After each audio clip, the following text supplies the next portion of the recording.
Hosted for Emily. She's kind of the producer of this, and I really admire female comedians. They have to be twice as funny as the guys, it seems like, to make it. And I figured out why. It's because most of the men in the audience have spent half their life tuning women out.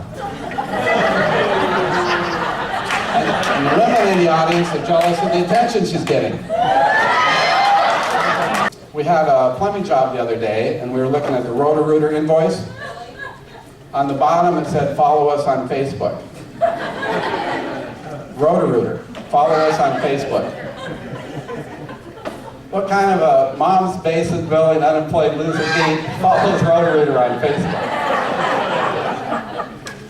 But now that I'm a fan, they do post a lot of interesting things. There was a post a while back, they found this little silver bell that was lost in the sewers of Jerusalem for 2,000 years. And they asked their Facebook fans if anybody else had lost something of great value down a toilet or sewer. And only one of the fans responded. And he said when he was younger, he accidentally flushed his Yoda action figure down the toilet. Yeah, I know. A Roto-Rooter Facebook fan and a Star Wars memorabilia collector. Who could imagine such a neat guy for being a fellow Rooter? That's what we call ourselves. But I feel sorry for the young lad watching his Yoda action figure swirl down the toilet and disappear. But at least he learned something about the meaning of the Force.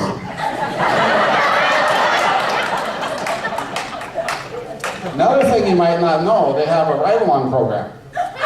Yeah, you can be a Roto-Rooter plumber for the day.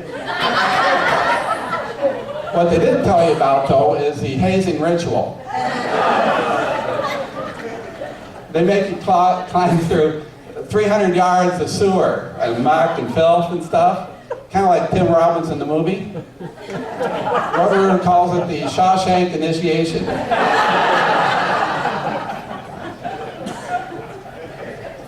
I also learned a lot of new terms, plumbing terms, on my day as on the ride-along. For instance, if you have a hole in the sink and you want to cap it, you use this little metal piece called a snap-on cock-hole plug. And another term is discharge head, and that's the difference in the level of two valves in a pump, discharge head. Another term I kind of learned about the hard way. My Roto-Rooter master plumber asked me to hand him a ball cock.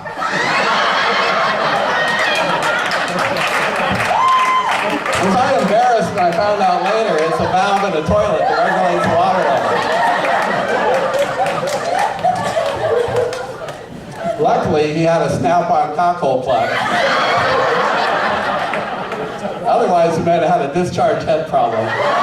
Movie-themed rides, like they see in the big parks, like Jurassic Park, Indiana Jones and the Temple of Doom, E.T., the big movie-themed park rides.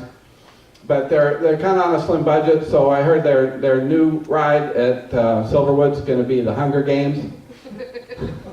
You just shoo your kids out in the woods and see who survives.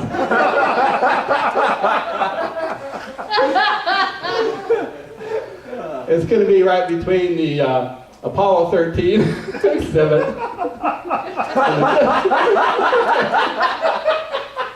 and the Castaway.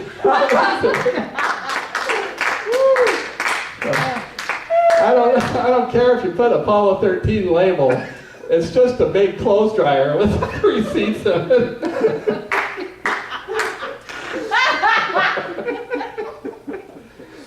Oh. I'm going to stop there.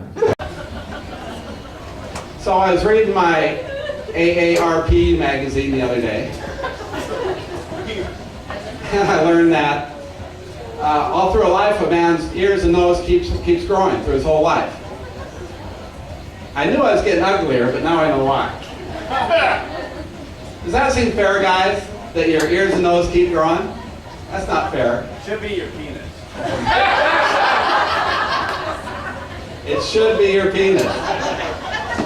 Because once your ears and nose get so big, you need something to attract women, right?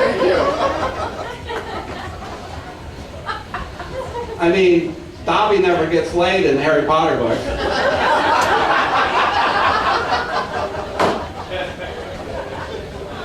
It makes you question Darwin, too. Right? I mean, why in the world would natural selection, would the nature select men whose ears and nose keep growing and not select men whose penis keeps growing? It's just not fair, it's not right. Yeah, women say, well, that sounds like intelligent design. Right?